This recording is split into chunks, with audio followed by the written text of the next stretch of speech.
এই সাকিব, তুই কোন গেলি? ভাই নামাজ পড়তে গেলাম। আরে রাখ তোর নামাজ, কাজ ফেলাতে নামাজ পড়তে গেলি? তুই যদি নামাজ পড়তে যাস, আমার কাজ করবে কিটা?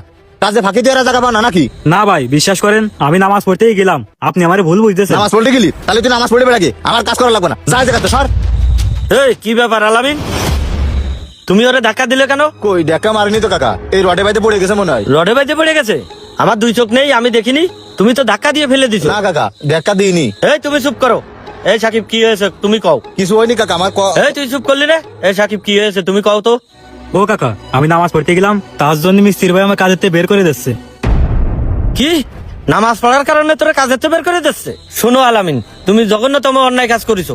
তোমার সাথে আমার কোনো কথা নেই। এর আগেও তোমার নামে অনেক রিপোর্ট পাইছি। তুমি হেল্পারদের সাথে এরকম খারাপ ব্যবহার করো। নামাজ পড়ার কারণে তুমি হেল্পারদের কাজে রাখো না। শোনো আলামিন, তোমার সাথে এই বিষয়ে আমার কোনো কথা নেই। তুমি তোমার কন্ট্রাক্টরের ফোন দাও, এখনই এই মুহূর্তে এই জায়গায় আসতে বলো, তার সাথে আমার বোঝাপড়া আছে। শোনো মইনুল, সবকিছু তো তুমি শুনিছো, এ সাহস পায় কোথা থেকে? কি ব্যাপার আলামিন, তুমি এত বড় জঘন্য কাজ কি করে করলে? না ভাই, আসলে আমি এই তুই চুপ কর। আমি এতক্ষণ কোনো কিছু বলিনি। বিয়াদব, থাবড়ায় তো দাঁত ফেলে দেবো। শোনো মইনুল, তোমারে ডাকার কারণ, তোমার এই মিস্ত্রি যে অন্যায় করেছে, তুমি আর কি বিচার করবা? বিচার করে দিয়ে দাও। বিচার তো অবশ্যই করব। আমি এখন ভালোই বুঝতে পারতেছি যে আমার এই মিস্ত্রির সাথে কোনো হেল্পার কেন কাজ করতে চায় না। আলামিন, তুমি যে অন্যায়টা করেছো, এই অন্যায় কোনোভাবেই মাইনে নেওয়া যায় না। ভাই, আপনি যেটা মনে করতেছেন সেটা না। ওরা যদি এইভাবে কাজ ফেলাইতে নামাজ পড়তে চলে যায়, তাহলে কাজ করে আগে না, কাজের একটা বুঝও হয় না।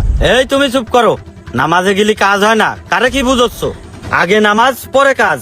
এই নামাজে কত বরকত সেটা কি তুমি জানো? না জানেই তুমি বিয়াদবের মতো কথা বলতেছ। তুমি তো নিজে নামাজ পড়োই না, আর একজন নামাজ পড়তেছে তারা তুমি বাধা দিচ্ছ। আর একটা কথা কি বললে জানো? নামাজ পড়ার কারণে কাজ কম হয়ে যায়। নামাজ পড়ার কারণে যদি কাজ কমই হয়ে যায়, সেটা আমি বুঝবো। তুমি তোমার কাজের পারিশ্রমিক পাচ্ছ কিনা ওইটা দেখো।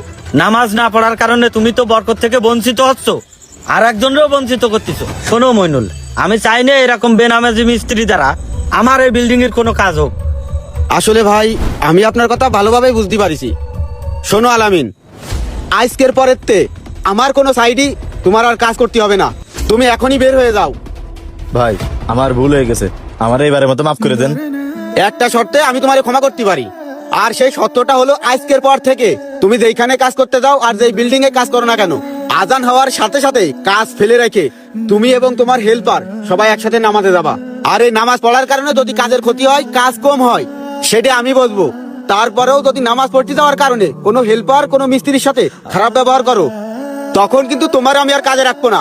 ঘাড় ধাক্কা দিয়ে কাজের সাইড থেকে বের করে দেবো।